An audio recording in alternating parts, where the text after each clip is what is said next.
आपल्या समाजाला पण ना एक सवय असते की जो आपल्या पुढे जातो किंवा जो आपल्याशी जास्त मोठा दिसतो त्याला पहिलं निगेटिव्हली बघायचं. एक तर मेंटॉर पाहिजे, कोणते सावरणारा पाहिजे, कोणते समजावणारा पाहिजे की बाबा हे नको हे कर. मला फिल्म ॲज अ फिल्म पण करायची होती मराठीमध्ये. मी फिल्मसाठी लोकांना भेटलो की मला फिल्म करायची आहे, तुम्ही घ्या आणि काम करा माझ्याबरोबर. सिंगर्स लोकांचं नेहमी कनेक्ट असतो, तर ते बिरादरी सांभाळतो आपण एकमेकांसाठी.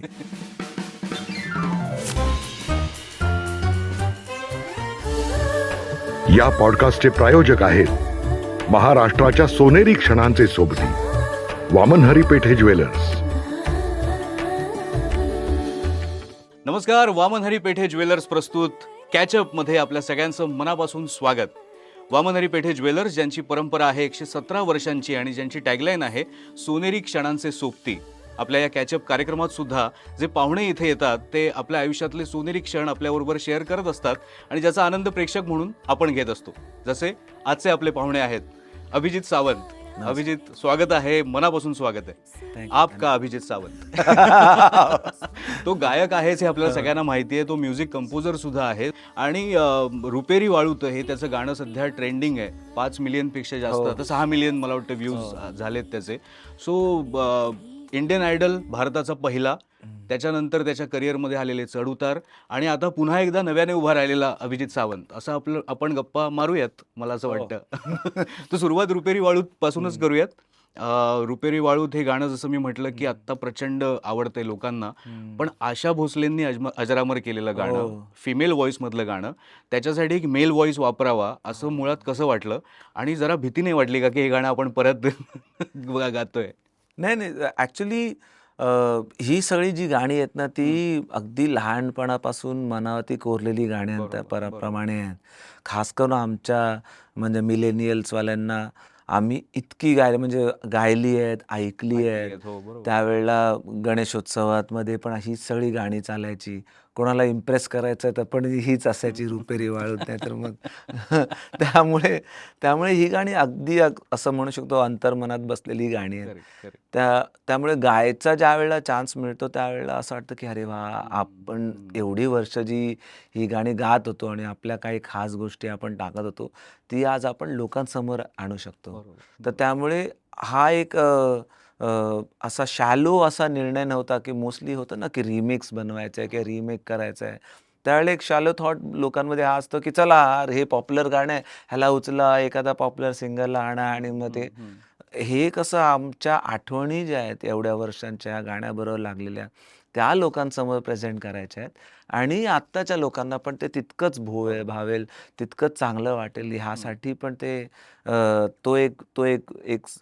एक बॅलन्स गाठायचा आहे मध्ये. तो एक प्रयत्न होता आणि खास करून त्याचा अंतरा खूप सुंदर आहे. त्यामुळे तो पहिला मी गाऊन बघितला तर म्हणत सारा, तर ते पूर्ण त्याचं बनतं ना, तर म्हटलं अरे गायला मिळेल.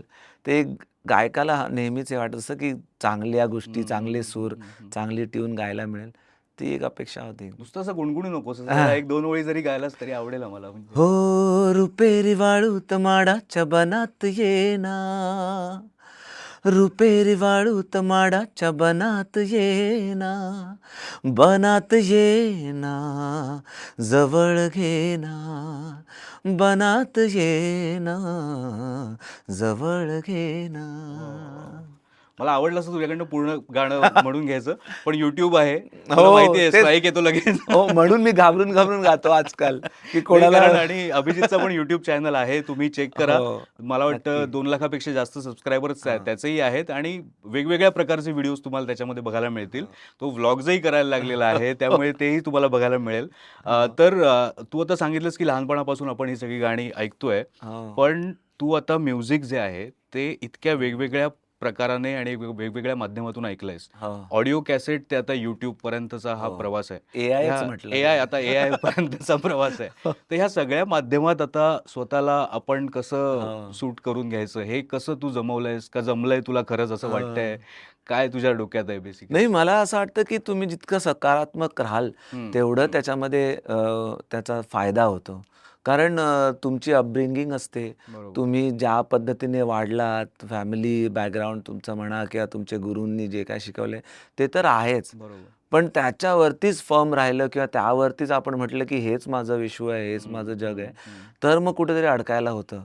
आणि खास करून माझ्याबरोबर अशा गोष्टी झाल्यात, की मी नेहमीच अशा पद्धतीचं क्रिटिसिझम भोगतच आलो आहे. म्हणजे ज्यावेळेला रिॲलिटी शोजचं पण कल्चर होतं, त्यावेळेला त्याच्या आधी म्युझिक शोजचं कल्चर हो. होतं. असं सारेगामा म्हणा किंवा आणि त्याच्यामध्ये असं होतं, की जजेस बसणार आणि तेच विनर डिसाईड करणार. आणि त्यानंतर मग मी तो पहिला शिकार, तो पण मीच होतो. जिथे जिथे लोकांनी वोट करा आणि लोकांना आता हा कॉन्सेप्टच त्यावेळेला किती वेगळा होता. तर तिथूनच तर सुरुवात झाली. आणि ते पेड पण एस-एम-एस आणि असायचे पेड आणि ते एस-एम-एस हो. ₹6 ₹5 हो, त्यावेळेला हो, लोकं हो. पे करायचे आणि 100-100, 1000-1000 मेसेजेस एक माणूस पाठवायचा. तर एकाने मला म्हटलेलं पण, की माझं 1 महिन्याचं राशन तुमच्या वोटिंगमध्ये गेलंय. माझं काय कर म्हणलं, तुला देतो ना कधी. हसायला तुला लागला. राशन पाणी देतो बरोबर. म्हणलं 1 महिन्याचं राशन तुमच्यामुळे गेलं. मग तर आहेत अशा गोष्टी. तो कल्चर बदलत गेला आहे नेहमी. बरोबर. त्यामुळे खास करून माझ्यासारख्या व्यक्तीने तर मी नेहमीच नवीन गोष्टीमध्ये आणि नवीन चेंजेसमध्ये एक सकारात्मक भूमिका ठेवली जुळवून आहे. घ्यायचं प्रत्येक हो. गोष्टीशी त्यावेळेला. बरोबर. पण आता हे ॲक्टिंगचं काय? म्हणजे आता रुपेरी हं. वाळूतमध्ये सुद्धा तू दिसतोयस हो. आणि ते तुझं आपका अभिजीत पासून आहे. म्हणजे हो. मोहब्बते लुटाऊंगा पासून त्या अल्बमपासून आम्ही हो. बघतोय. त्याचं शिक्षण कुठे घेतलंयस तू? ते मला वाटतं कुठेतरी ना आधीपासून एक कलाकाराच्या आतमध्ये असतंच. असतंच. असतंच एक कुठे ना हं, कुठे. त्याचे हं, डोळे नेहमीच बोलत असतात आणि बोलले पण पाहिजे. हं. कारण आणि आयडल ज्यावेळेला चालू होता, त्यावेळेला आमची खरं तर ट्रेनिंग झाली. हां. कारण म्हणजे ते कॅमेरासमोर बसून माझी पहिली जी ऑडिशन होती इथेच होती. हो, मी तेच आता म्हणणार हो, होतो, की पु. ल. देशपांडे महाराष्ट्र कला अकादमीमध्ये हां, आम्ही हे शूट करतोय हा हो, इंटरव्ह्यू आणि याच ठिकाणी पहिली ऑडिशन हो. जी रवींद्र नाट्य मंदिरात हो जी होते. आणि बाहेरच इथे लाईनीमध्ये मी उभा हां, होतो हां. आणि त्या दिवशी काय माहिती नाही कसं काय ते खूप रिकामं होतं. नाहीतर इंडियन आयडलच्या ऑडिशन्स तुम्ही बघितले असे हं, लोकं हं. दिसतात हो, असे खूप. गोल-गोल ते अशा हो. रांगा लावून आणि मग ते हां. लाईनी लागतात हं, आणि मग असं तसं हं. आणि मी मस्त आपले बस पकडून इथे उतरलो आणि इथून खाली उतरलो. 4 लोकं लाईनीमध्ये होते अक्षरशः. ओह! म्हणजे ही पहिली ऑडिशन म्हणतोयस पहिली तू. ऑडिशन हां. म्हणजे तर काय 2 म्हणतो आपण ऑडिशन त्याला होत्या. काय प्री ऑडिशन प्री म्हणू ऑडिशन. शकतो. हां. हां, हां. तर तर त्यावेळेला कोणच नव्हतं. मग आम्ही असंच गाणी गात गुणगुणत ऑडिशन झालं. मग त्यांनी म्हटलं, की नाही आता पुढच्या दुसऱ्या दिवशी यायचं तुम्हाला ॲक्चुअल म्हणजे जजेसच्या समोर. तर ते त्यावेळचा आणि तो कपडे तेच प्रोसेस. घालून या. हो, तेच एक्झॅक्टली. तेच कपडे घालून या, हे असंच दिसा, हां. काय केस कापू वापू नका. तर तर ते सगळं आणि मग नंतर तर त्याच्यानंतर माझा पहिला वन ऑन वन जो झाला कॅमेराबरोबर, तो त्याच दिवशी खाली एक हॉल आहे मोठा असा. हं. त्या हॉलमध्ये आम्ही सगळे बसून माझं जसं सिलेक्शन झालं, मी बाहेर आलो तर मला म्हटलं, की "आता तुमचा एक छोटा इंटरव्ह्यू करूया आपण, असं-असं नाव आहे."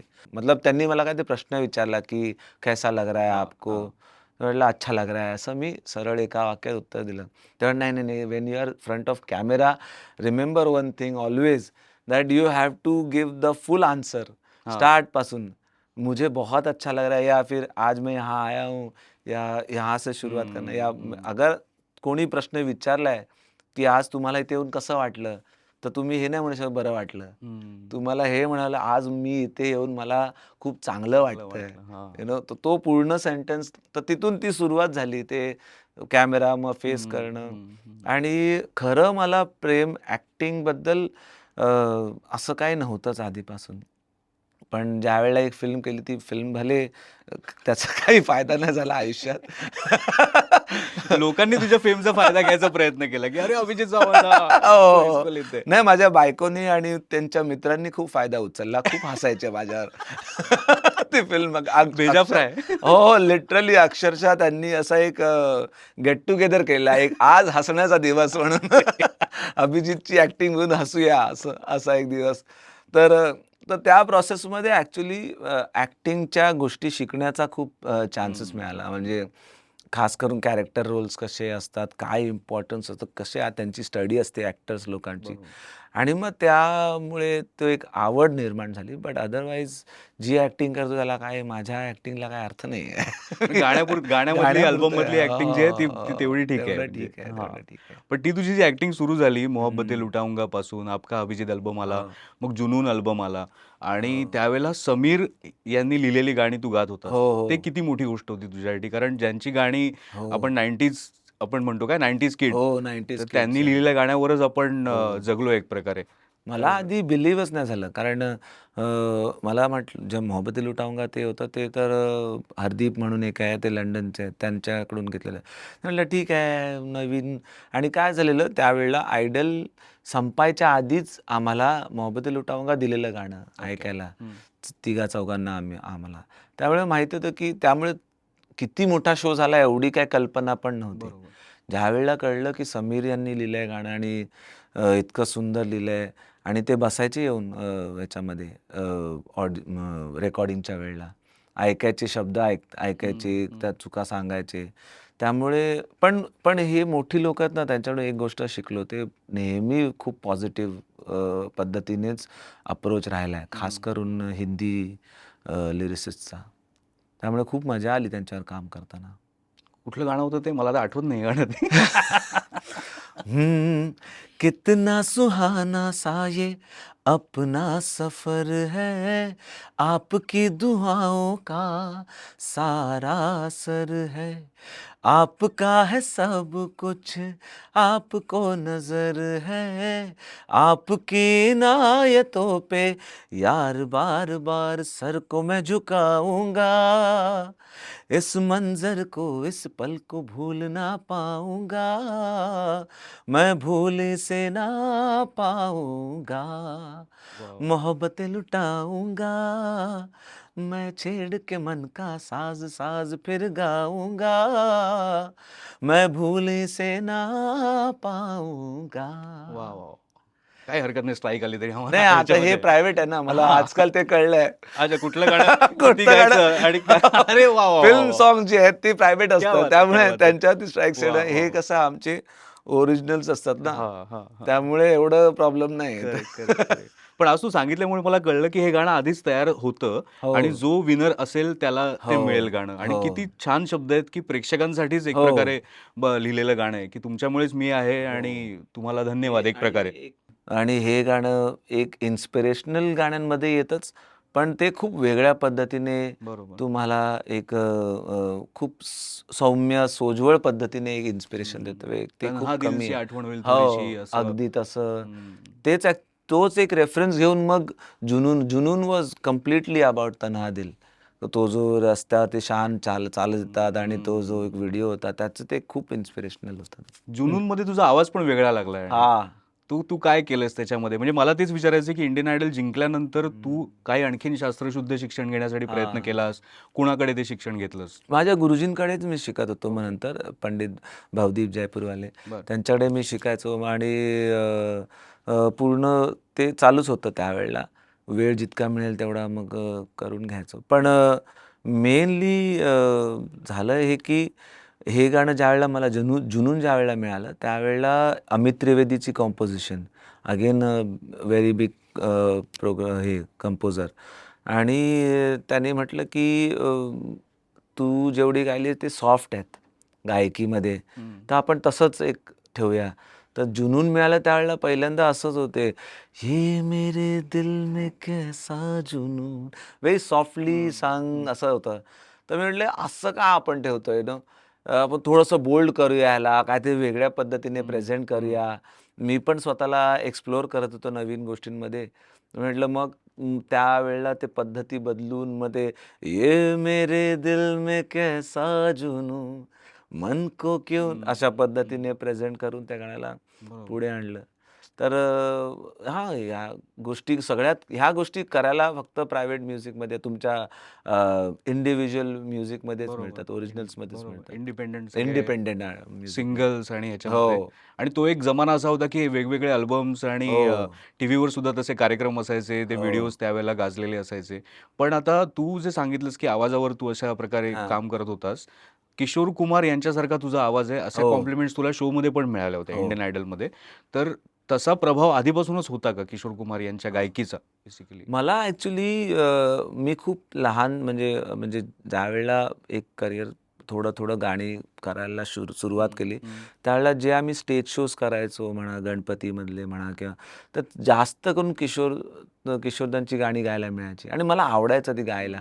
कारण त्यात एक रोमॅन्टिझम होता, एक हिरोइझम होता आणि रफी साहेबांचं गाणी गायला आवडायची ज्यावेळेला तुम्हाला लोकांना गायकी दाखवायची आहे आणि तो कल्चर त्या मुलांमध्ये जास्त असायचा ज्यांना दाखवायचं आहे की मी किती चांगलं गातो ते आणि किशोरदांकडे जाणारे लोक अशीच असायची जे जे त्या प्रेमात आहेत, त्या गाण्यांच्या प्रेमात आहेत किंवा त्या मूडच्या प्रेमात आहेत, त्या माहोलमध्ये राहण्यासाठी करतात.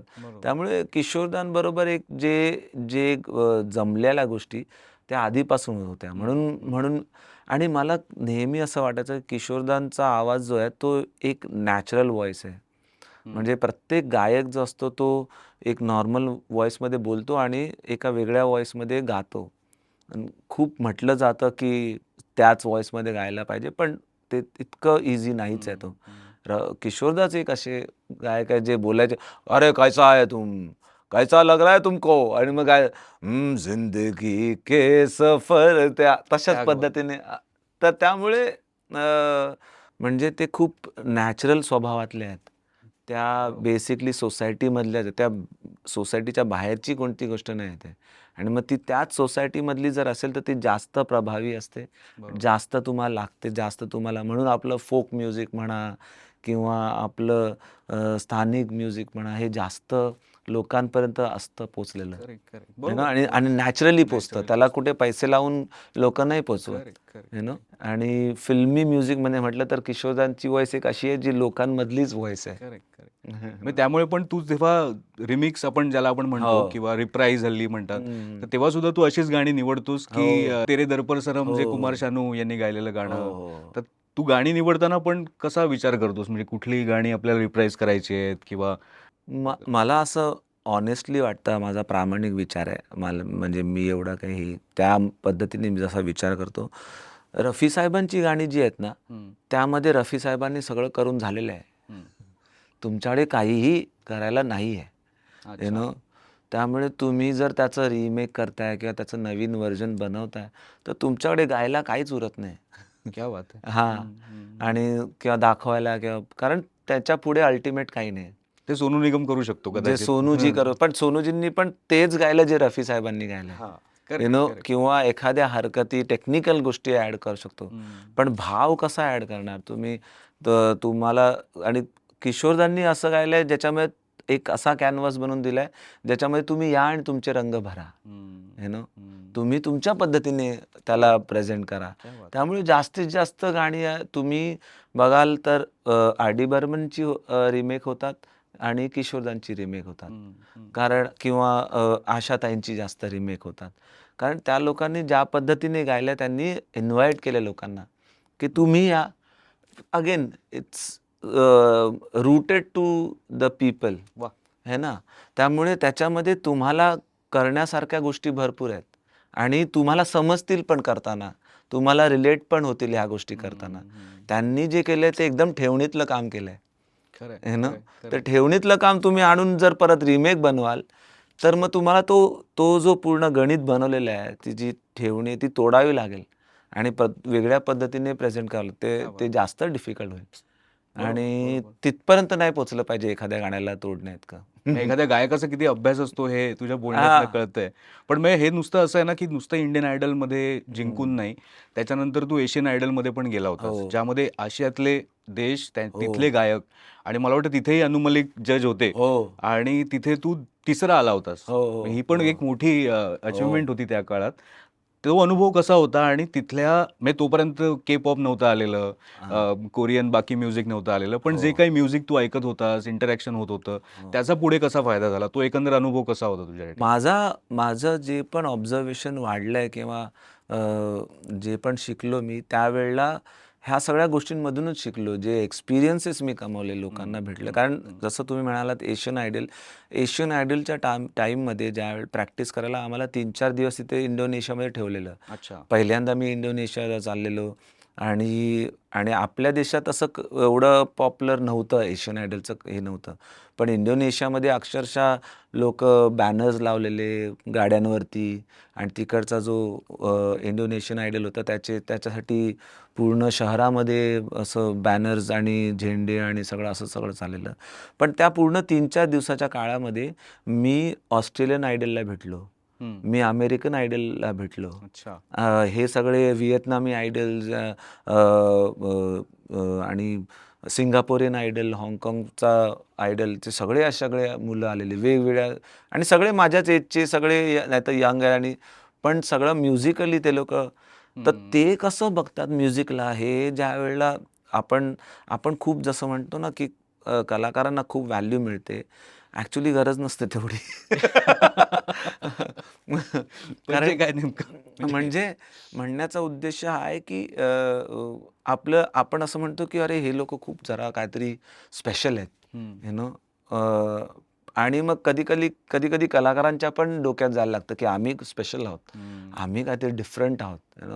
आम्हाला सिक्स्थ सेन्स आहे बिकॉज वी अंडरस्टँड म्युझिक. हं. सूर आम्हाला कळतो. नॉर्मल माणसाला नाही कळत. सूर आम्हाला कळतं. त्यामुळे आम्ही काहीतरी वेगळे आहोत. ज्यावेळेला तुम्ही स्वतःला वेगळं करता त्यावेळेला तुम्ही तुम्ही त्या मातीतल्या म्युझिकपासून लांब होताय हं. हं. आणि मग तुम्ही स्वतःमध्ये जास्त इन्व्हॉल्व होता. मग तुमचं तेवढंच राहतं. हां. कारण समाज बदलत असतो. खरं आहे. समाज प्रत्येक वेळेला टप्प्यानं-टप्प्यात बदलत असतो. समाज बदलतो मग तुम्हाला म्युझिक पण बदलावं लागेल. करेक्ट. आणि तुम्हाला जर म्युझिक बदलायचं तर अगेन तुम्हाला त्या समाजात राहावं लागेल, की बदलाव काय होत आहेत. हं. हं. अगेन हं. आपला तोच पहिल्यावाला जी गोष्ट बरोबर. आहे, ती जुळवून घेणं. की जुळवून घेणं आणि कसं तुम्ही त्यावेळेला त्यांना मी भेटलो ना, त्यावेळेला कळलं, की हे किती नॉर्मल आहेत. हे हं. साधे आमच्यासारखेच आहेत. यू नो करेक्ट, उगाच करेक्ट. आपल्याला म्हणजे तो अँकर एक होता, तो पण आय थिंक सिंगापोरियन होता मला वाटतं. पण तो अँकरिंग करायचा आणि मग नंतर त्याला दुसरा शो अँकर करायचा होता. तो फुटबॉलचा शो होता. अच्छा. हां. आणि तो त्यावेळेला होस्ट करायला जाणार होता फुटबॉलच्या शोला आणि मॅन युनायटेडची टीमला तो होस्ट करणार होता. तर तो पूर्ण बुक घेऊन बसला वाचायला. तर बापरे! तो एक सेगमेंट तो शूट करायचा. बाहेर आला की बुक वाचत बसायचा. हं. हं. हं. ते हो. मग ते हार्डवर्कला इतकं इझी हे करतात, हं. ट्रीट करतात. हं. हं. आपण बोलायचो ना, "अरे मी खूप हार्डवर्क केलंय, मी खूप मेहनत करू इथपर्यंत." माझ्याशी कोणी बोलू नका. मी आता हां, हां. मी खूप हार्ड वर्किंग माणूस आहे. ते लोकं असं दाखवतात, की हां, ये तो क्या नॉर्मल बात है. है! दिस क्या इज बात है! Just normal thing. ये करना ही पडेगा. दिस इज आवर बिझनेस. बरं झालं ते झालं ते एशियन हां. आयडल एक प्रकारे. पण मग त्याच्यानंतर बॉलिवूडमध्ये तुझं एक करिअर सुरू हं, झालं. हं. हिमेश रेशमिया आणि साजिद वाजीद यांच्याकडे तू हो, गाणी गायलास. पण नंतर ते थांबलं का? म्हणजे हां. हा एक प्रश्नच आहे, की अ, हो, इम्रान हाशमीचं हो, करिअर अगदी टॉपला असताना त्याच्यासाठी तू गाणं हो, गातोयस. त्याचा आवाज तू बनला असतास कदाचित. पण हो. ते नाही का नाही होऊ शकलं? आय त्याचा तू थिंक विचार आहे ह्या गोष्टींच्या मध्ये खूप वेगवेगळ्या पद्धतीने वेगळे-वेगळे रिझन्स होऊ शकतात. हं. एक साइडला मी म्हणेन की माझ्या साइडनी बघायला गेलं तर I was too busy travelling, touring. कधी-कधी म्हणजे एवढ्या लेव्हलला मी पोहोचलेलो म्हणजे अक्षरशः मला आठवतं एकदा आमचा शो होता. मी नवीनच झालेलो आणि खूप स्टार नाईट होती दिल्लीमध्ये होता. प्रियांका चोपडा असे सगळे भरपूर कलाकार होते. शाहरुख खान पण होते आणि झालं असं की खानसाहेब तर गेले वेगळ्या फ्लाईटनी पण फॉगमुळे ना आम्ही वरतीच अडकलो. तर मी, प्रियांका चोपडा, राणी मुखर्जी अजून अजून भरपूरसे कलाकार असे आम्ही एकाच रूममध्ये बसलोय. कारण आमची फ्लाईट खूप वेळ 3-4 तास लेट हॉल्ट झाले. झाली. हं, हं. हां. हॉल्ट झाली. मग हे सगळे गप्पा-वप्पा चालल्यात, काय-काय गोष्टी. उतरून मग परत तर प्रियांका चोपडा मला बोलते, की "यार तू तो हमसे भी पॉपुलर है. ज़्यादा चीयर तो तेरे गाने पे तेरे टाइम पे आ रहा था हमसे ज़्यादा." तर मी म्हटलं, "नाही ऐसा कुछ नहीं है." तर त्यामुळे एक जो म्हणण्याचा उद्देश आहे, की एक एक माणसांना आपल्या समाजाला पण ना एक सवय असते, की जो आपल्या पुढे जातो किंवा जो आपल्याशी जास्त मोठा दिसतो, त्याला पहिलं निगेटिव्हली बघायचं. यू नो की "अरे हा एवढा मोठा कसा आला?" यू हां. नो ही आपली एक एक सामाजिक म्हणा आपल्या हं, आपल्या हं. बॉडीमधल्या आपली पद्धतच आहे ही गोष्टी बघण्याची. म्हणजे खरं तर हे कौतुक हां, करण्याची गोष्ट कौतुक आहे. करण्याची एक गोष्ट आहे किंवा पण आपण कौतुक पण त्यांचंच करतो जे आपल्या खाली असतात. ना, तोच जर माणूस एखादा ऑफिसर असतो ना, त्याच्या एम्प्लॉईला जर त्या ऑफिसरच्या पेक्षा मोठी जॉब मिळाली, तर आय डाऊट की तो ऑफिसर त्याची किती तारीफ करेल. यू नो तेच तेच जर त्याला एखादी छोटीशी प्रमोशन मिळाली जे त्या ऑफिसरच्या खालचीच आहे, मग तो जाऊन त्याच्या पाठीवर थाप मारेल, "अरे चांगलं केलं हां तू, व्हेरी गुड, व्हेरी गुड. आता तुला इथपर्यंत." पण जर त्याच्या क्रॉस केलं, तर हा एक आपला म्हणजे ही थिंकिंग प्रोसेस आहे. हे असं मी म्हणत नाही की काय चांगलं किंवा वाईट. आणि ह्याच्यामध्ये झगडणं किंवा ह्याच्यामधून आपल्याला रस्ता बनवत एस्टॅब्लिश दुसरे सिंगर्स आहेत, दुसरे म्युझिशियन्स आहेत. त्यांनी वेगळ्या पद्धतीने एक आपली जागा बनवलेली आहे. ह्या सगळ्यांमध्ये उभं राहणं एका नवख्या मुलाला जो जस्ट 6 महिन्यापूर्वी इंडस्ट्री बघितली पण नाही आहे आणि 6 महिन्यानंतर तो म्हणजे जो कोण आहे तो ऋतिक रोशन बोलतो, "अभिजीत बहुत अच्छा लग रहा है, अभिजीत बहुत आहे." अशा पद्धतीने आहे ना. तर कसं कसं झेलणार तुम्ही, कसं हे करणार? एक तर मेंटॉर पाहिजे, कोणते सावरणारा पाहिजे, कोणते समजावणारा पाहिजे, की बाबा हे नको, हे कर. तर त्यामुळे अशा सगळ्या गोष्टी असतात. पण पण जर आत्तापर्यंत मी इथपर्यंत राहिलोय असं म्हणू ना, हो हो की जर आत्तापर्यंत गोष्टी टिकवू शकलोय आणि अजूनही इथे येऊन तुमच्याबरोबर पॉडकास्ट करतोय, तर काही ना काहीतरी कमवलंय खरंच आहे खरंच आणि ते चालू ते ठेवलंच म्हणून पाहिजे. सुरुवातीला म्हटलं की ते चढ उतार आहेत ऍक्च्युली. हो. त्या उतारांबद्दलच आता आपण बोलतोय. पण तुला हो. असं वाटतं की त्यावेळेला म्युझिक इंडस्ट्री सुद्धा बदलत होती. म्हणजे हो. आपण ज्या म्युझिक व्हिडिओज बद्दल आणि त्या ट्रेंड बद्दल बोलतोय हो. ते बदललं एक प्रकारे आणि फिल्मी म्युझिकवरच सगळा भर गेला. हो.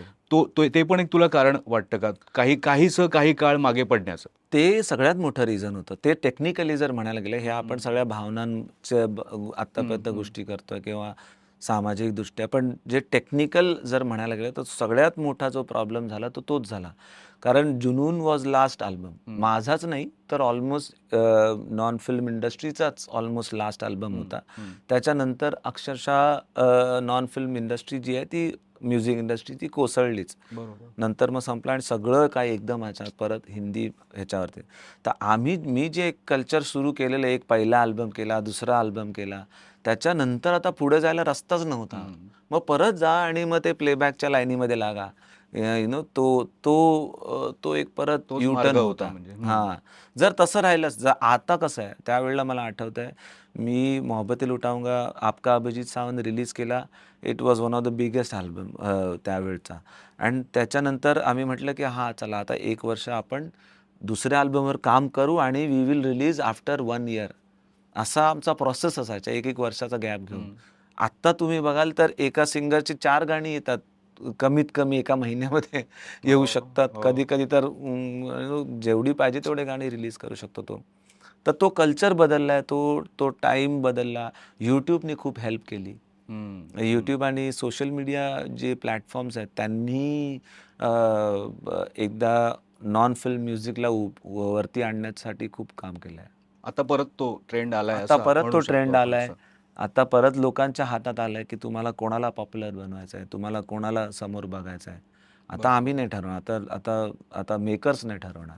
आता आता म्हणून एक जर ऑनेस्टली बघायला गेलं, जसं आपण आता ऑफ कॅमेरा बोलतच होतो, की म्हणजे लोकांचे फॉलोअर्स बघितले जातात कामाच्या आधी. त्याचा रिझन पण हाच एक आहे, की वन ऑफ द रिझन आहे, की आता लोकांच्या हातात आहे. लोकांनी कोणाला पुढे ठेवलंय. ते पारदर्शक डेटा असल्यासारखा हां, आहे तो. तुमच्या हां. समोर आहे तो डेटा. हां, तो डेटा तुमच्या समोरच आहे, की एवढे लोकं तर ह्याला आहेतच फॉलो करणारे. पण तेच आहे, की तुमच्या कामामध्ये किती क्वालिटी त्या माणसाने ॲड करणार ती गोष्ट वेगळी आहे. बरोबर. तू मुंबईचा मूळचा आणि तू मराठी मुलगा. तू भारताचा पहिला इंडियन आयडल झालास. मराठी इंडस्ट्रीला माहीत नव्हतं का, की तू इंडियन आयडल झालायस ते? असं का झालं, की तुला पहिलं मराठी गाणं येईपर्यंत इतका वेळ जायला लागला? तुम्हाला गंमत सांगतो, मी आयडल झाल्यानंतर मी खूप डिरेक्टर्सना पण भेटलो मराठी. Music director. म्युझिक नाही, music director, film film directors. Directors अच्छा. जी आपले मुंबई युनिव्हर्सिटी आहे. तर तिथून मी साऊंड इंजिनिअरिंगचा कोर्स पण करत होतो टाऊनला. ओके. त्यावेळेला पण जिथे जे काही लोकं होते त्यांना परत भेटलो आणि तिथे ॲक्च्युली माझी ओळख निलेश बरोबर झाली. पण तेव्हापासूनची नंतर मग निलेश 2000 मोहरीर. मोहरीर आणि 2011 कारण तो पण स्टुडंट होता आमच्या ह्याच्यामध्ये. तर पण त्यावेळेला अगदी छोट्या-छोट्या फिल्मसाठी मी गायचो. पण असं इव्हन इव्हन जसं मी म्हटलं की डिरेक्टर्सना भेटलो आणि भेटल्यानंतर अ, असं असं नाही वाटलं की मराठी मुलगा मोठा झाला आहे त्याबद्दलचं प्राऊड आहे. ती गोष्ट एक होती. एक अच्छा. थोडं हं, वियर्ड हं. म्हणू आपण किंवा ते नेहमी म्हणतात ते, की "घर की मुर्गी दाल बराबर" हां, तो वाला. हां. तर मी स्वतःला पण याच्यात काउंट करेन. आपल्याला सवय असते ना, ठीक आहे रे, त्यात काय एवढं. हे ना, हे आपलं त्यात हं, काय एवढं हं, चालतंय. हे हे आपलं नॅचरल आहे. हं. तर तो थोडंसं होता ह्या गोष्टी. ऑडियन्सचं खूप प्रेम राहिलं. लोकांनी खूपच म्हणजे हो. प्रेम कारण दिलं. अभिजित पण सावंत जर मराठी गातोय, तर हो. तो प्रमोशन आहे एक प्रकारे त्यावेळेला एक म्हणजे हो, मला फिल्म ॲज अ फिल्म पण करायची होती मराठीमध्ये. मी फिल्मसाठी लोकांना भेटलो, की मला फिल्म करायची आहे. तुम्ही तुम्ही घ्या आणि काम करा माझ्याबरोबर. मला यूज करा. काय आपण फिल्म म्हणा, सिंगिंग म्हणा आणि हे मी बघिटलंय हिंदी आणि मराठी इंडस्ट्रीमध्ये. Hindi industry is very opportunist. May be the word is not that great to say it. But I mean to say की त्यांना माहिती आहे ना, की ही अपॉर्च्युनिटी आहे किंवा हा माणसाकडून आपल्याला काहीतरी मिळणार आहे. ते लगेच कॅप्चर करतात. लगेच बोलतात, "हां, चला ह्याला यूज करूया, ह्याला आपण इथे टाकूया." हं, हं, हं. मराठीमध्ये असं होतं, की ठीक आहे ना, आपल्याला आपलं चांगलं चाललंय रे, कशाला इकडे बघा." यू नो हं, हं, हं. तो एक आहे, एक बॅलन्स कुठे म्हणजे आपले आणि आदर, भाव हा खूप मोठा आहे आपल्या इथे. तर ते एक होतं. आणि ते मला वाटतं आता मला म्हणजे शिकलोय मी, की हां बाबा सगळ्यांना तसंच पद्धतीने ट्रीट केलं पाहिजे. आता मला नवीन मुलं जी भेटतात ना, यंग मुलं कधी-कधी इन्फ्लुएन्सर्स पण, तर त्यांचा थोडासा मला असा बिहेव रूड वाटतो. Not they are rude. Then I realise की मे बी मी पण ह्यांच्यासारखाच असणार त्यावेळेला. हं, हं. ज्यावेळेला मी नवीन आलो आणि जे मला बघत होते, सीनियर ज्यांना मी सीनियर्स म्हणून भेटत होतो, त्यांना मे बी रूड वाटत असेल. पण मी ह्या कंप्लीट प्रोसेसमधून गेलोय, म्हणून मला ह्या मुलाबद्दल आता वाईट नाही वाटत. हं, पण हं. मे बी त्यांना वाईट वाटलं असेल. बरोबर. तर त्या अशा गोष्टी आहेत. ह्या सामाजिक गोष्टी म्हटल्या तर हं, हं, अशा हं. आहेत. पण पण तू हां. त्याच संगीतकारांबरोबर लाईव्ह शोज करत होतास. हो, म्हणजे त्यामध्ये अजय अतुल आहेत. हो, तुझे हो, स्वतःचे पण लाईव्ह शोज व्हायचे. हो, त्यावेळेला कधी अशी चर्चा नाही झाली? म्हणजे अजय अतुल बरोबर तू हो, इतके शोज केलेले आहेस, हो, पण त्यांच्या सिनेमात तू नाही गायलेलास कधी. हो, हो, हो. असं का म्हणजे? आय थिंक म्युझिक डायरेक्टर्स जे असतात ना, म्हणून मी फिल्म डिरेक्टर्ससाठी म्हटलं की मी त्यांना जाऊन जास्त भेटलो. हं. कारण music directors at the end of the day they are working for film directors, okay. हं. फिल्म प्रोडक्शन्स अँड त्यांच्या चॉईसेसवरती पण खूप डिपेंड करतं. प्लस प्लस म्युझिक डायरेक्टर्स आत्ता मी ह्या प्रोसेसमध्ये आहे, लोकांबरोबर आहे.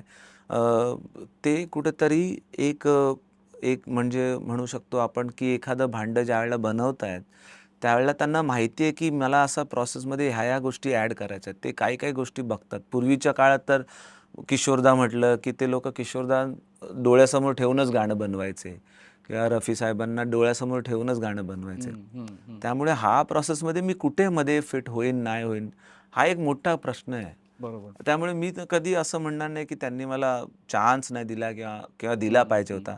त्यांना ज्यावेळेला वाटेल, की बाबा ह्या गाण्यासाठी फिट आहे, ह्या गाण्यासाठी बरोबर आहे, त्यावेळेला नक्की बोलवतील आणि बरोबर, मला बरोबर. मी पूर्ण मी तक्रारीच्या ह्याच्याने नाही म्हणत आहे, पण आता हां, जसं तू मी पण तुम्हाला प्रीतम प्रोसेसच ह्याच्याबरोबर समजावतोय. पण हो, तू अनेक शोज हो, कॉर्पोरेट इव्हेंट्स आत्ता पण तू पण. केलेत प्रीतम हो, बरोबर. पण मग सतत तू सोबत राहून सुद्धा असं असं वाटू शकतं ना, हां, की अरे अभिजित आहे आपला, आपण हो, हे गाणं त्याला हो, देऊया. हो. तसं ते होत नाही. म्हणून मी ते विचारलं. आय थिंक खूप काय आहे ना तेच आहे अगेन जिथून आपण सुरुवात केली, की तुम्ही जर पॉझिटिव्ह नाही राहिलात ह्या पूर्ण हं. बिझनेसमध्ये, तर तुम्हाला एकतर लोकांना पण नाही बघायला आवडत निगेटिव्ह माणसं. दुसरी गोष्ट जर तुम्ही पॉझिटिव्हिटी नाही ठेवली, कारण त्यांच्याबरोबरच तुम्हाला काम करायचं. करेक्ट. आज तुम्हाला नाही देत आहे, मे बी उद्या देतील, बरोबर. परवा देतील.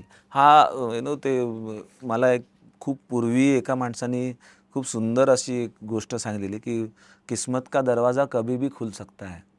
आपका स्ट्रगल ये है कि जब दरवाज़ा खुले तो लाइन में सबसे पहले तुम हो. हां. क्या बात!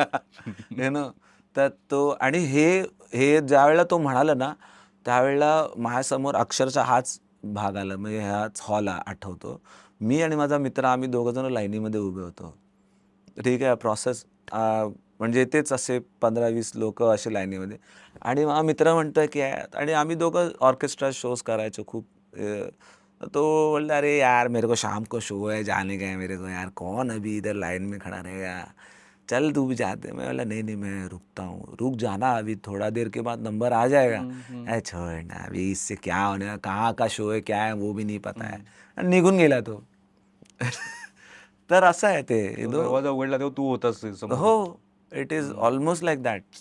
त्यामुळे ती गोष्ट एक समजते की आपण आपल्या हातात फक्त प्रयत्न आहेत, बाकी काही नाही. तेव्हा आणि कोण, अनु मलिक, फराह खान आणि आणि सोनूजी सोनूजी निगम. होते. पहिलं गाणं कुठलं गायला होतास तू आणि त्यांनी काय कमेंट्स केलेल्या त्यावेळेला आठवतात तुला? मी कल हो ना हो गायलेलं. हां. पण मी त्याच्या आधी खूप वेगळी गाणी प्रिपेअर केली, म्हटलं एक हे करेन. पण कल हो ना हो मला असं वाटलं की अगदी अक्षरशः मी स्टेअरकेस, आय थिंक हाच मला इथे सगळ्या इतक्या गोष्टी आहेत ना ह्या जागेबद्दलच्या. पण असंच पायऱ्यांवरती उभा होतो. माझ्या पाठी एक दुसरा मुलगा होता. दरवाजा उघडणार, आता आतमध्ये जाणार, आणि मी प्रिपेअर केलेलं भीगे होठ तेरे, ते एकदम फिल्मी असं आहे ना अनुजींचं. आणि काय मला सुचलं, तर बाजूला जो मुलगा होता तो गिटारवरती होता. त्याला म्हटलं, जरा सी दे जा, या असतं, त्यांनी सी कॉर्ड दिला. तर मी कल हो ना हो गाऊन बघितलं, म्हटलं हे बरोबर आहे. आणि कधी कधी असतं ना की आपण कॅल्क्युलेशन करतो की समोर सोनूजी आहेत, फराह मॅम आहे, हे अनुजी आहे, मग ह्या तिघांना जर आपल्याला इम्प्रेस करायचं तर कसं गाणं असलं पण पाहिजे की ते जास्त अपिलिंग सॉन्ग आहे. म्हणून म्हटलं चल हेच आपण करूया म्हणून. कारण भिगेवरचं अनुजी आपलं घेऊन बसतील की माझं एवढं गाणं आणि तुम्ही असं काय तसं गायलं. आणि आणि सिंगर्स जो असतं ना, सिंगर्स लोकांचं नेहमी कनेक्ट असतो की एक ते म्हणतात ना की मेरी बिरादरीवाला आहे, तर ते बिरादरी सांभाळतो आपण एकमेकांसाठी. त्यामुळे मला माहिती होतं सोनूजी थोडंसं प्रेमाने घेतील. आणि त्यांनी प्रेमानेच घेतलं पूर्ण शो मध्ये. अनु मलिकच होते जे तुला टोचत असायचे नेहमी. पण ते पण एक प्रकारे चांगलंच आहे, म्हणजे किंवा गरजेचंच असतं. त्यावेळेला तर आमची एकदमच फापरलेली असायची की अरे काय बोलतील आता. आणि त्यावेळेला नव्हतं कल्चर की कोण एवढा मोठा माणूस तुम्हाला काय बोलेल. आजकाल कोण पण असं काही बोलतं, पण त्यावेळेला एखादा शब्द त्यांच्या तोंडून निघणार आणि तो कसा झेलायचा हे खूप मोठं असायचं. खरंय, खरंय. पण लाईव्ह शोज बद्दल आपण बोलत होतो, ते तुझं करिअर म्हणून तू कसं एन्जॉय करतोयस? आणि हे महत्वाचं ह्याच्यासाठी आहे कारण लोकांना लाईव्ह शोज तू किती करतोस हे माहिती नसतं. आणि त्यामुळे बरीच लोक असं म्हणतात की अरे इंडियन आयडल मध्ये जातात किंवा कुठल्या रियालिटी शो मध्ये जातात, नंतर पुढे कुठे दिसत नाही. तर ते कसं खरं नाही ते मला तूच सांग आय त्याच्यामध्ये. थिंक हा खूप मोठा भ्रम आहे लोकांना की जे म्हणजे रियालिटी शोजमध्ये जातात त्यानंतर मग काय करत नाही. पण जर बघायला गेलं तर तुम्ही विचार करा, जर 1000 करोडच्या आसपासची इंडस्ट्री आहे तर केवढा पैसा आहे ऑलरेडी. पण ते लोकांसमोर नाही आहे, ते पेपरात नाही आहे, न्यूजमध्ये नाही आहे. पण लोकांना कलाकार लागतातच लागतात. कलाकार हा लाईव्ह शोसाठीच लाईव्ह म्युझिकसाठीच बनलेला आहे. त्यामुळे एक आहेत जे प्लेबॅक सिंगर्स कॅटेगरी आहे, ते सिंगिंग करायचे, प्लेबॅक सॉंग्स करायचे आणि मग शोज करायचे. पण ह्याचा बेसिक जो चीज आहे ती ही आहे की पॉप्युलर माणूस पाहिजे तुम्हाला इव्हेंटसाठी, जो क्राऊडला तुमच्याकडे अट्रॅक्ट करेल, तुम्हाला तिकीट सेल करेल. आणि ज्या वेळेला आमची पॉप्युलॅरिटी अशी झाली त्यावेळेला we were bigger than even many playback singers. त्यामुळे लाईव्ह शोजचं जे कल्चर आहे ते ॲक्च्युली खूप फायदेमंद झालं आणि खूप फायद्याचं राहिलं. तुम्हाला एक गोष्ट सांगेन की जसं आता म्युझिकमध्ये माझ्या वेळेला विचारलं जायचं की म्युझिक तर ठीक आहे, पण करिअरमध्ये काय करणार, जॉब कुठे आहे, जॉब कुठे करताय. ती जी एक इनसिक्युरिटी होती, कारण ते सगळ्यांनाच माहिती असेल, कारण जर एखाद्या कलाकाराला काम करायचं त्याला प्लेबॅकसाठीच जावं लागणार, फिल्म म्युझिकसाठीच जावं लागणार. ते तर 10 लोकच काम करतायत. तुमच्या देशामध्ये कलाकार कमी आहेत, मग ते काय करतायत, ते सगळे शोज तर करतात. सगळ्यात मोठं तर त्यांचं मार्केट आहे, सगळ्यात जास्त काम ते करतात, सगळ्यात जास्त पैसा ते कमवत आहेत.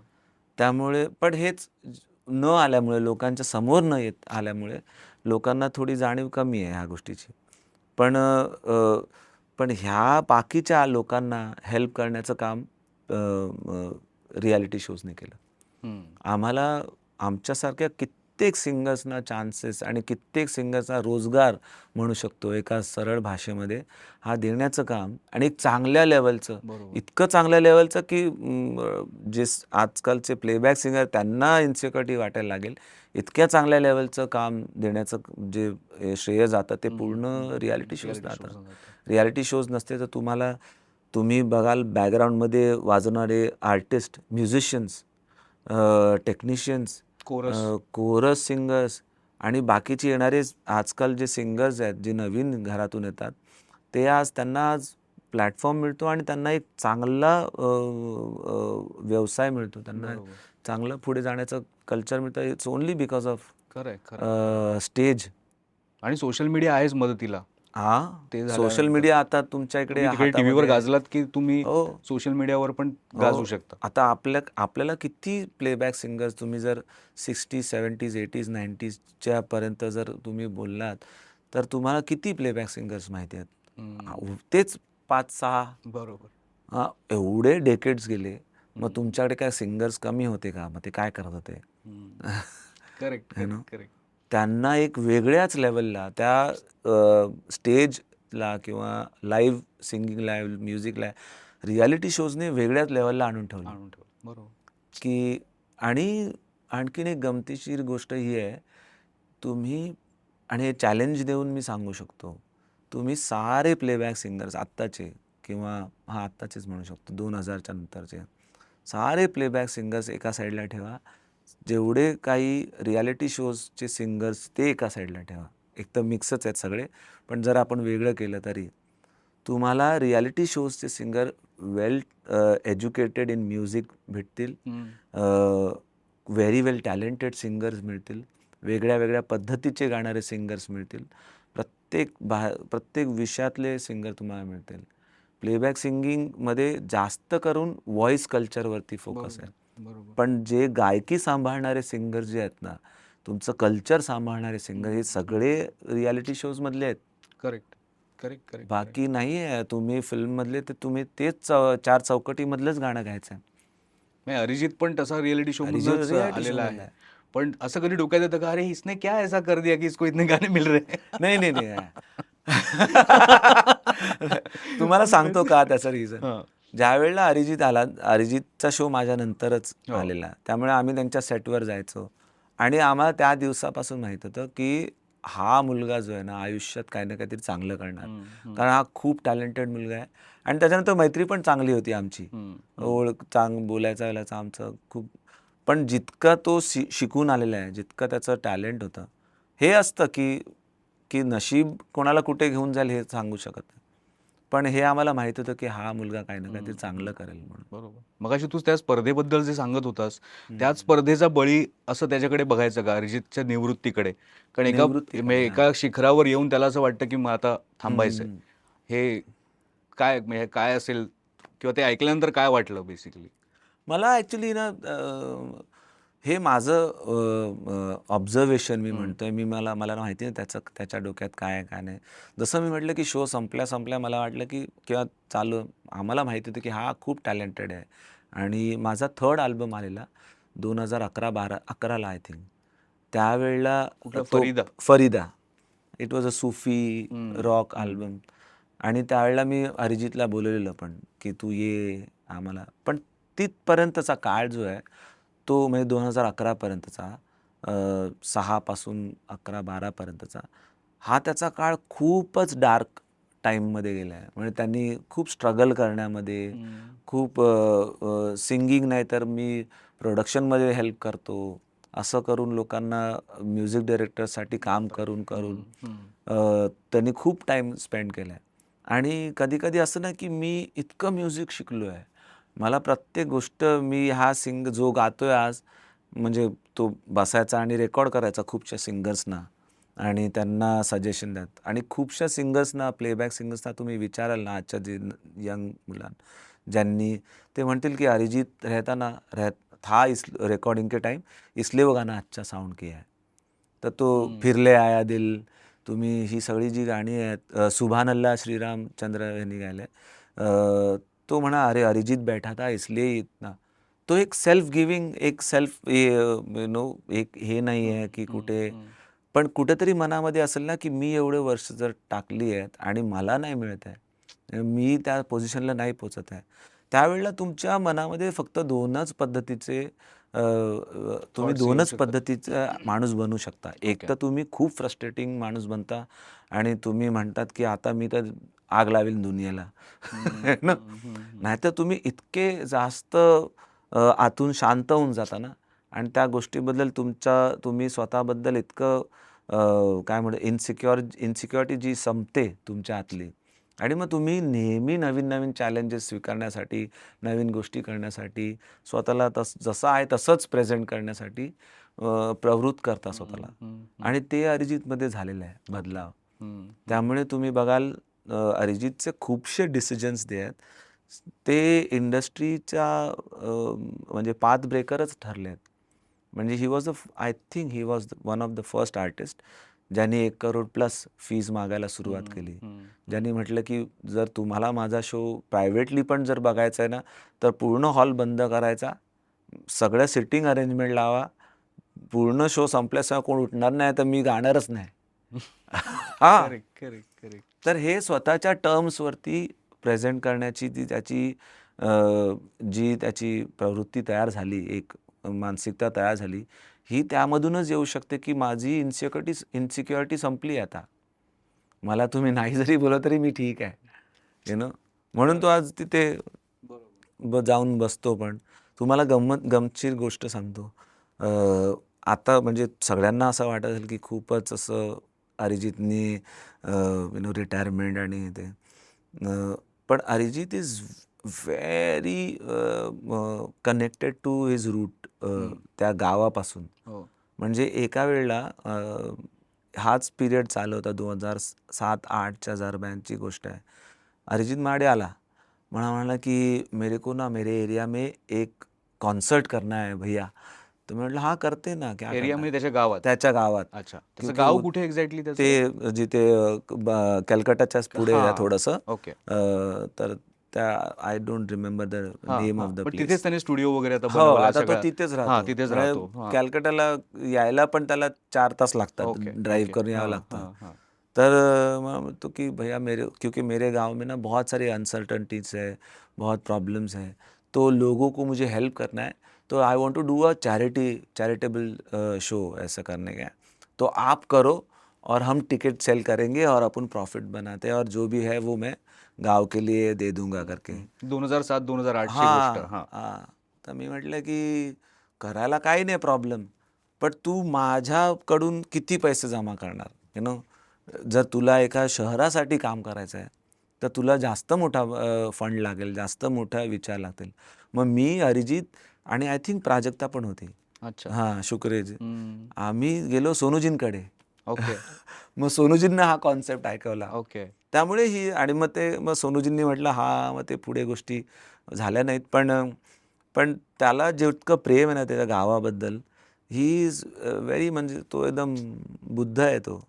मी आय एम ओके. हं, हं, हं. तो त्यामुळे असे लोकं ॲक्च्युली खरं म्हटलं ना खूप जपली पाहिजेत अशा खरंय, लोकांना. खरंय, they are the path breakers बरोबर. आणि मेकर्स ऑल्सो. खरंच, खरंच. कारण ते जुन्या रूढी, जुन्या परंपरा, जुन्या पद्धती तोडतात आणि नवीन दिशा आणि नवीन रस्ते तुम्हाला दाखवतात. बरोबर. आय होप की तो असं काहीतरी वेगळं नवीन चांगलं घेऊन येईल. नवीन काहीतरी करेल. खरंय, खरंय.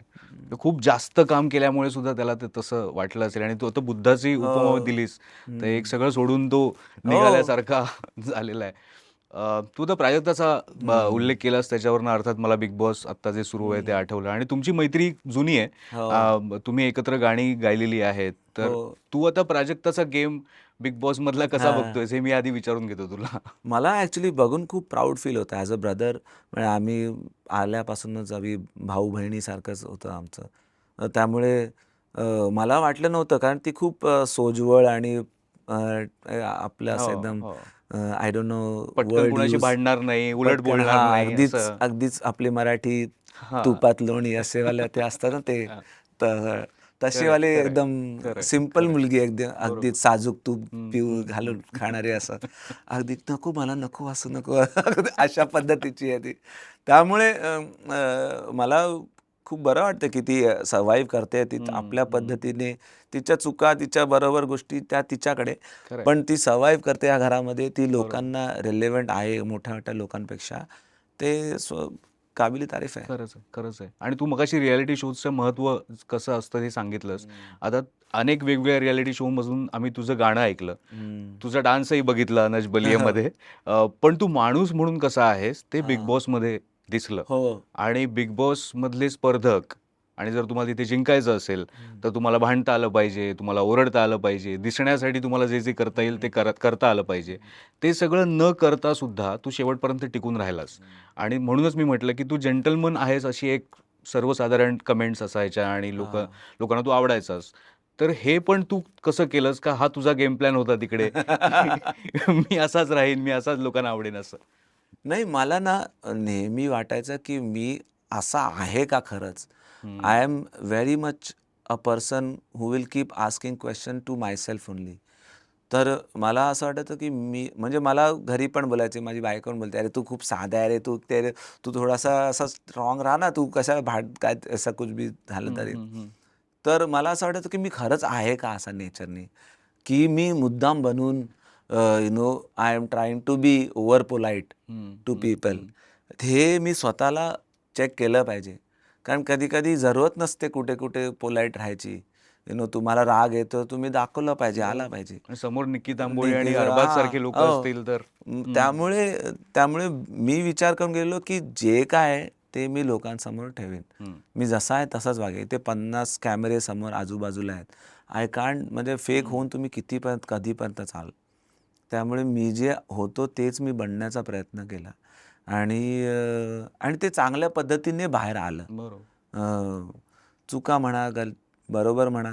मी हाच विचार केला. मी अजूनही शो बघितला नाहीये. काय हां, सांगतोस? हां. हो, मी अजूनही नाही अच्छा. बघितला. कारण कारण हं. कारण मी जर आपण सरळ चालत असतो रस्त्याने. हं. आता ज्या रस्ता एकदा क्रॉस झाला, तुम्ही घरापर्यंत पोहोचला, परत तुम्ही पाठमोरून बघून विचार नाही करत बसत ना, की मी कसा चालत आलो. हं, हं, यू नो हं, हं, कसा मी बस सोडली, कसा मी पायऱ्या चढल्या. हं. कारण हे तुमचे इनबिल्ट जे आहे तेच तुम्ही करताय.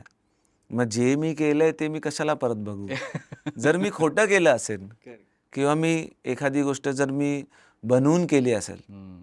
तर जर मी क्रिकेटर असतो, मी एकच शॉट प्रॅक्टिस करतोय 10 वेळा, तर मी जरूर तो खेळल्यानंतर टीव्हीवरती जाऊन बघेन, की मी तो व्यवस्थित खेळलो की खेळलोय नाही. की नाही? हं. पण मी जर नॅचरली जे काय भांडलोय, ज्या नॅचरली बिहेव केलाय, तर मग त्याच्यामध्ये तर मला बघायचं नाही, कारण I don't want to dilute myself again. की मी अरे इतका चांगला होतो का मी? आता मला चांगलं राहायला पाहिजे. नाही, नाही. मी जर वाईट होतो तर मी असाच राहणार. पण मग तुला त्याच्यानंतर हिंदीसाठी ऑफर नाही आली बिग बॉस हिंदीसाठी? आणि जर आली नाही, तर तू नाही. जाशील का? अजून आली तर नाहीये. अजून हं. माहिती नाही. आज असं काही ठरवलं नाही हं. अजून मी. म्हणजे तू एक एक्सपिरियन्स घेतलायस त्या घराचा. आता हो. वेगळ्या भाषेतल्या बिग बॉसमध्ये जायचं, तर इट तिथे इज आणखीन स्पर्धक कसे असतील माहिती नाही. ॲक्चुअली ते तर आहेच. प्लस हं. दुसरी गोष्ट म्हणजे अगेन लोकांना वाटेल की काय स्वतःचीच मोठेपणा करतो. पण म्हणजे ज्या पद्धतीचं वर्कलोड असतं शोज म्हणा, ट्रॅव्हलिंग्ज म्हणा, हं, हं. ते सगळं सोडून तुम्ही 3 महिन्यासाठी स्वतःला ब्लॉक करणं. बरोबर. मी मराठी बिग बॉस पण करू शकलो कारण तो पावसाच्या सीझनमध्ये होता. हां. पावसाच्या टाईममध्ये पूर्ण झाला. त्यामुळे मला माहिती होतं की सुट्टी. ज्यावेळेला 7 ऑक्टोबरला त्यांनी म्हटलं की 1 महिना आधीच संपतोय. I was the only person who were happy. बाकी सगळे अरे यार, यार तुझा वाढदिवस तुला बाहेर साजरा बाहेर करता साजरा येईल. करायला मिळेल आणि प्लस ऑक्टोबर आहे, आपलं आपलं कामं आपले चालू शोज होणे, आहेत. शोज चालू होणार आहे. You know? आपला सीझन सुरू आपला होतोय. सीझन चालू होतं. मला काय हा सीझन थांबला तरी चालेल. आमचं बाबा दुकान चालू आहे, तुम्ही तुमचा विचार करा. तर त्यांची दुकानं म्हणजे सॉरी असं म्हणू नये, पण त्यांचं बरं. ते हप्ता हे 1 महिन्याचा पूर्ण जाणार होता. हं, मला हं. तो हे नव्हता. त्यामुळे ह्या गोष्टी आहेतच, कधीच करेक्ट, राहणारच. पण इतक्या कॅमेऱ्यांसमोर एक एक म्हणजे इतके दिवस राहिल्यामुळे असं झालं का, की तू रील्स बनवायला लागलास?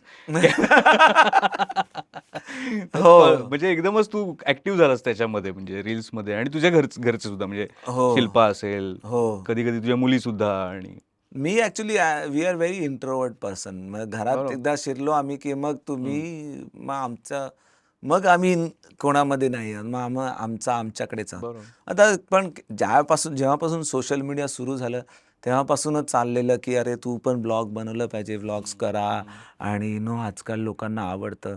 पण मग हे बिग बॉस नंतर मग जरा जास्तच होतं. मग म्हटलं ठीक आहे, करून बघूया. आणि काय जसं म्हटलं की एक्सपेरिमेंट हे करत राहायलाच पाहिजे. आणि मी कधी नाही म्हटलं नाही कोणत्या गोष्टीला.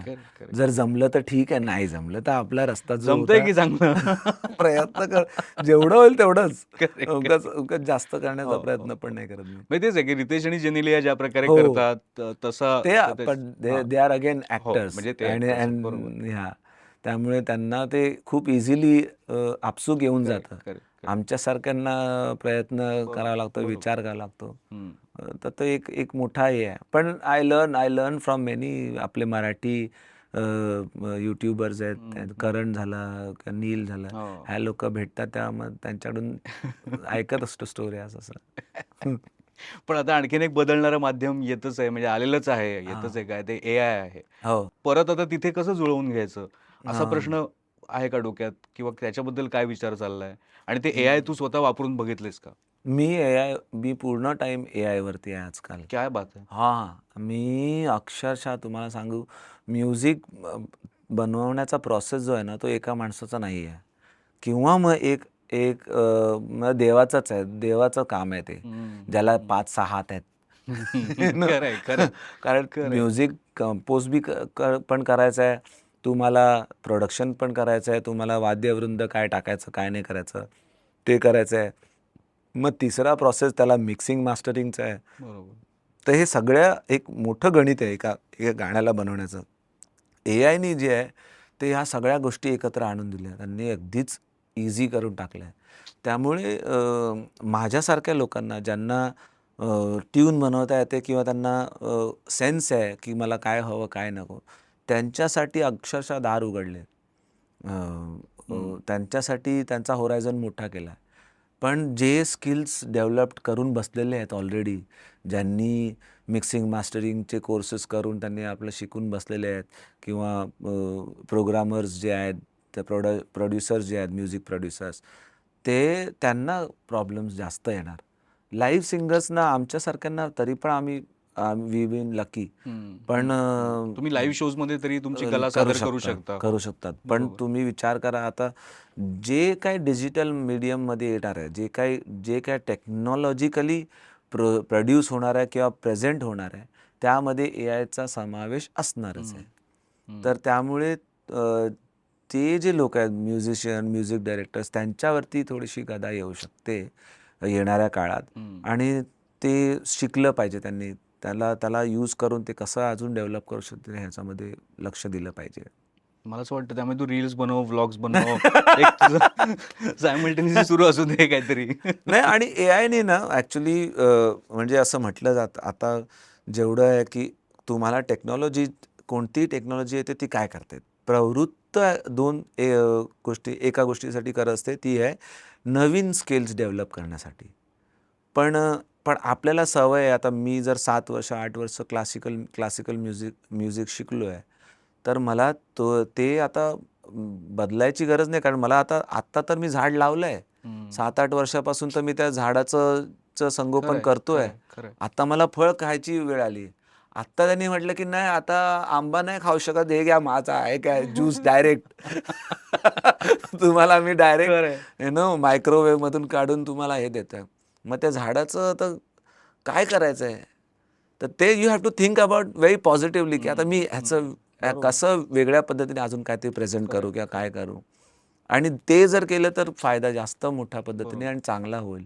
नाहीतर मग खूप लोक एक टाईम असा होता ज्या वेळेला सॉफ्टवेअर्स डेव्हलप झालेले, जे प्रोड्यूस करून द्यायचे म्युझिकला, त्यावेळेला खूपसे व्हायोलिनिस्ट आणि खूपसे चेलो प्लेयर्स, म्युझिशियन्स ते घरी बसलेले. पण नंतर रस्ता मिळाला कुठे ना कुठे. खरंय, खरंय, बरोबर. बॉलिवूड म्युझिकबद्दल बरंच बोललं जातं. फिल्मी आपण ज्याला म्हणतो म्युझिक त्याच्याबद्दल. आणि एखादाच धुरंधर येतो, एखादाच ॲनिमल येतो ज्याची गाणी ट्रेंडिंग असतात किंवा गाजतात आणि हो. पॉप्युलर होतात. पण आधीसारखा जमाना जो होता, की 5-5, 6-6 गाणी एका सिनेमातली हिट हां, झाली आहेत, हां. तसं आता होत नाही. आणि त्याच्यामुळे नॉन फिल्मी म्युझिक जे आहे, ते त्याच्याकडे जास्त ओढा आहे. हां. आणि दुसरीकडे म्युझिक क्रिएट करताना सुद्धा आता ते Instagramवरती ट्रेंडिंग होणार आहे का? हो, त्याच्यामध्ये ती हुक काय म्हणतो आपण त्याला ते आहे का? हो. असं खूप बघितलं. तर ते हा काळ म्युझिक क्रिएशनसाठी सुद्धा आणि गायकांसाठी सुद्धा कठीण आहे, चांगला आहे का काय आहे म्हणजे नेमकं? नाही आता काय झालंय, आता खूप जास्त होईल. खूपच जास्त येईल. कारण आता मी जसं म्हटलं, की मी अनपढ आहे प्रोडक्शनमध्ये. पण मी पण गाणं बनवू शकतो. हं, जो ऑलरेडी एक तयार आहे, तो पण गाणं बनवू शकतो. हं. आता कॉम्पिटिशन जिथे जिथे 4 लोकं गाणी प्रेझेंट करत होते, आता इथे 8 लोकं प्रेझेंट करतील. बरोबर. म्हणजे आता जी म्युझिक स्ट्रीमिंग ॲप्स आहेत, त्यांना हेडेक होत आहे, की अ, खूपशी गाणी अशी अपलोड होतात, ते कंप्लीटली एआय जनरेटेड सॉन्ग्स आहेत. हं, हं. त्यामुळे आणि ते मुलं जे काही जनरेट करतात, ते हा विचारच नाही करत आहेत, की बाबा गाणं चांगलं आहे किंवा काय नाही, काय नाही. They are they are like a factory. They are making songs, uploading songs on okay, okay. Streaming apps, जेणेकरून त्याच्यामधून रेव्हेन्यू जनरेट होईल. तर तो एक जो आहे, हा प्रॉब्लेम क्रिएट होणारच आहे. नाही पण हे त्यामुळे मी लोकांच्या टेस्टच्या दृष्टीने विचारतोय, की लोकांना आधी इतकी गाणी आवडत होती हो, लोकांना, 5-5 गाणी एका सिनेमातली हिट होत होती. हो, आता जरी आपण म्युझिकल म्हटलं तरी हो. तितकी ती गाजत नाहीत गाणी. कारण टाईमच नाही राहिला ना तुमच्याकडे. हं, तुम्हाला संगोपन करायला, तुम्हाला जतन करायला त्या गाण्याबद्दल वेळच नाही आहे. हं, कारण तुमच्यासमोर दुसरं काहीतरी पटकन येतंय. गाणंच नाही आलं तर रील येते. हं. यू नो बरोबर, बरोबर. आजकाल आपण म्हणतो, की "अरे, हा 2025 इतका पटकन निघाला." कसा नाही निघणार? तुम्ही डोकं फोनच्या वरती उचललं, बाहेर काढतच नाही आहेत. खरंय, खरंय. तुम्ही तुम्ही विचार करा ना, आपण शाळेतून जायचो, बस स्टॉपवरती उभे राहायचो, बसची वाट बघायचो. 15-20 बरोबर. मिनिटं बसची वाट बघायचो. मग 166 गेली, मग 172 माझी बस आहे, ती आल्यावर मग बसमध्ये बसा. आम्ही लहानपणी शाळेतून निघून बसमध्ये बसून आमचा टाईमपास काय असायचा? अ, या काळ्या-पिवळ्या टॅक्सीज मोजा. हां. है ना? Correct, correct. किंवा लाल शर्टवाली माणसं मोजा. हां, आप हां. त्यामुळे टाईम जास्त होता. बरोबर. नाही आणि आत गाणी ऐकण्याचा एक्सपिरियन्स पण आपण आता संपला आधी ना तो. ए साइड ऐकायचो, मग बी साइड बी साइड ऐकायचो. ऐकायचो आणि मग एक सीडीज वर्षानुवर्ष कधी-कधी हो. आपण ऐकत हो, बसायचो. हो, मग हो. ती अरे पिकनिकला जाते तीच कॅसेट घेऊन या आणि तीच. त्यामुळे तुमच्याकडे तुमच्या गोष्टी संगोपन करायला, जतन करायला हं, हं, खूप वेळ होता. आजकाल मला असं वाटतं सगळ्यात इम्पॉर्टंट स्वतःला वाचवणंच आहे. स्वतःमधलं मी पण हं, हं. स्वतःमधलं मी पण वाचवण्याचा सगळ्यात मोठा संघर्ष आहे. पण कारण कारण आता माझं जे जेवण आहे, माझी आई बनवायची, ज्या पद्धतीने बनवायची, आता ते इतकं बदललंय. कारण मी रील बघतोय. रीलमध्ये कोणतरी सांगतंय, की रोज गाजर पण खा जेवणाबरोबर. आहे ना? खरंय, खरंय. किंवा दुसरं काहीतरी वेगळंच सांगतोय हां, आणि कोणतरी बोलतंय, की बाबा अरे तुम्ही जेवणानंतर काहीतरी आणखीन ताकच प्या. मग जे कुठून तरी नॉर्थमधल्या गोष्टी आहेत हो, त्या मिक्स हो, होतात. हो. त्यामुळे सगळं मिक्स होत चाललंय आता. बरोबर, त्यामुळे बरोबर. स्वतः आपलं मी पण वाचवणं, नाहीतर मग एकदम रेटून जे बोलणाऱ्या गोष्टी आहेत त्याच मोठ्या होतात असं आहे. पण मग ह्याच्याबद्दलचा एक शेवटचा प्रश्न विचारतो हं. म्युझिकबद्दलचा, की म्युझिक कंपन्या आणि त्यांची माफियागिरी याच्याबद्दल पण बरंच बोललं गेलं. हो. पण खरंच असं झालं का, की म्युझिक कंपन्यांच्या धोरणामुळेच आज म्युझिकची जी अवस्था आहे ती झालेली आहे? हो, हो. म्हणजे त्यामध्ये तर काहीच डाऊट नाही आहे. कारण खूपशा म्युझिक कंपन्यांचा ना, जे जे जे टॉपवरती बसतात, ते एकतर म्युझिशियन नसल्यामुळे ना, ठीक आहे, तुम्हाला बिझनेस करायचा तुम्ही बिझनेसच करणार आहे आणि आणि त्या कंपन्या पण बिझनेस बघण्यासाठीच उभ्या हं, असतात. हं. पण होतं काय, की त्यांना रिस्पेक्ट पण नसतो आर्टिस्टबद्दल. म्हणजे एखादा माझ्याबरोबर असं झालेलं आहे, की मी एक अल्बम बनवला, एक दुसरा अल्बम बनवला आणि मी घेऊन गेलो ऐकवायला. पण त्यांच्याकडे कर्टसी पण नाही, की बसून ऐकूया ही गाणी, हां. त्यावेळेला कळतं, की की तुम्ही हा तुमच्या डोक्यात स्पार्क होतच नाही आहे की अरे यार ह्याच्याकडून पण एखादं एक हिट गाणं मिळू शकतं किंवा एखादं चांगलं गाणं मिळू शकतं.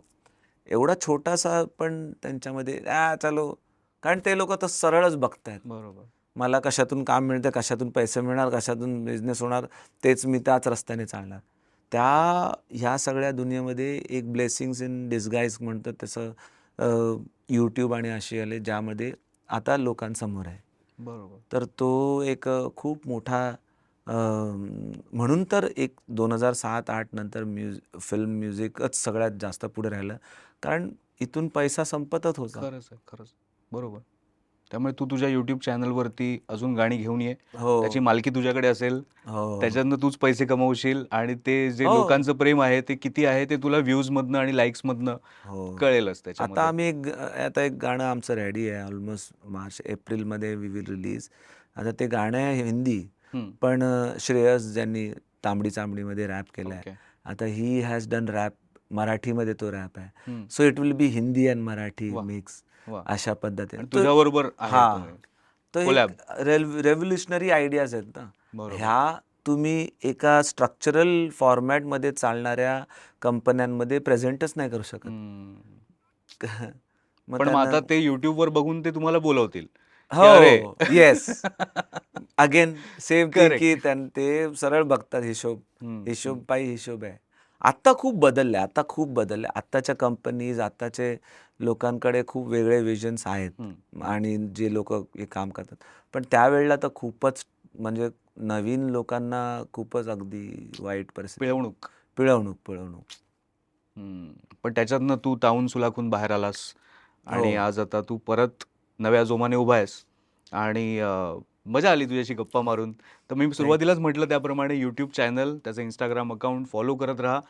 रील्स बघायची आवड असेल तरी तुम्हाला मजा येईल आणि गाणी त्याचे व्लॉग्स असतील, त्याचे अनुभव असतील, त्याच्या जुन्या मुलाखतींमधले काही भाग असतील ते तुम्हाला यूट्यूब चॅनलवरती बघायला मिळतील. अभिजित, तुला जाता जाता एक भेट द्यायची आहे. आमचे स्पॉन्सर आहेत वामनहरी पेठे हो, आम्ही रोज ज्वेलर्स. जातच असतो. हो का? वा, मग वा, वा. बायको आहे तर मग जावंच लागतं. तर त्यांनी एक अरे वा. चांदीचं नाणं तुझ्यासाठी दिलेलं आहे. तर याच्यावर गणपतीचं चित्र आहे. गणपती ही बुद्धीची देवता आहे आपल्याला माहिती आहे. तर त्यामुळे तसंच यश तुम्हाला मिळत राहो. आणि या निमित्ताने मला तुला विचारायला आवडेल की त्यांची टॅगलाईन आहे सोनेरी क्षणांचे सोबती. हो. तुझ्या आयुष्यातला सोनेरी क्षण, इंडियन आयडल तू हो. जिंकलास, त्याच्याशिवाय कुठला? त्याच्या शिवाय लग्न असं आपण थोडंसं कधी नेहमी कमी व्हॅल्यू देत असतो. हां. पण म्हणजे माझ्या आयुष्यामध्ये तो खूप मोठा क्षण होता. कारण मी असं म्हणजे हे नाही म्हणणार, अतिशयोक्ती नाही म्हणणार की बाबा लग्न आपण सगळेच म्हणतो. पण माझ्यासाठी इम्पॉर्टंट हा होता कारण मी ज्या फॅमिली बॅकग्राऊंडमध्ये होतो, माझे वडील is very dominant person. He is म्हणजे अगदीच बाबांसारखे बाबा आहेत ते एकदम आहे ना. आणि माझी आई एकदम आईसारखी आई आहे. म्हणजे ते असं टिपिकल ना की बाबा जे बोलतील तेच लास्ट वर्ड आणि मग आई काय वरती बोलणार नाही. त्यामुळे we were very under confident. I was personally मी तर खूपच जास्त अंडर कॉन्फिडंट पर्सन होतो. तर त्यामुळे एक व्यक्ती तुमच्या आयुष्यामध्ये येतो जो तुम्हाला सांगतो की तुझा कॉन्फिडन्स खूप चांगला आहे, व्यवस्थित ठेवत राहा. तर त्याचा खूप फायदा झाला मला आयुष्यात. त्यामुळे वा. हे नाणं तरी पण मी ठेवणार आहे शिल्पा. आणि तू लवकरच आता चलनी नाणं बनशील. पण आता जाता जाता एक फरमाईश तर होऊच शकते ना. म्हणजे तर ती फरमाईश मी करण्यापेक्षा मला असं वाटतं तूच ठरव. एक गाणं माझं होतं जे मी जुनून अल्बममध्येच केलेलं आणि मला खूप बरं वाटतं ज्यावेळेला त्याबद्दल बोलतो. मिथुन ज्यांनी खूप मोठी मोठी गाणी दिली त्यांनी कंपोज केलेलं. एक शख्स रास्ते में कहीं छूट गया था, उस हादसे के बाद ये दिल टूट गया था. वो शख्स जिसके कांधे पे सिर रख के मैं सोया, सीने से लग के जिसके कई बार मैं रोया, जिसकी जुल्फों की खुशबुओं में रातों में खोया, जिस जिस्म की बरसातों में ये जिस्म भिगोया. एक दिन किसी बात पे जब वो रूठ गया था, उस हादसे के बाद ये दिल टूट गया था। एक शख्स रास्ते में कहीं छूट गया था, उस हादसे के बाद ये दिल टूट गया था। हाँ, वा वा वा वा वा, क्या बात है, क्या बात है. तो आज स्पेशल गाणं, आज स्पेशल शोसाठी. Yes, thank you very much. आणि मी जाता जाता शेवटी पुन्हा एकदा तुम्हाला आठवण करून देईन की अमोल परचुरे हे चॅनल सबस्क्राईब करा आणि आपल्याकडे जे पाहुणे येत असतात त्यांच्याबरोबरच्या मुलाखती आवडीने तुम्ही ऐकताय, अशाच पुढे ऐकत राहा आणि कमेंट करून आम्हाला सांगत राहा की अजून कोण कोण तुम्हाला त्यांच्या गप्पा ऐकायला आवडतील, ह्या गप्पा तुम्हाला कशा वाटल्या, त्यात काय नाही आवडलं, सगळं तुम्हाला जे मनातलं आहे ते सगळं तुम्ही कमेंट्समध्ये सांगा आणि बघत राहा कॅचअप. धन्यवाद. धन्यवाद. धन्यवाद.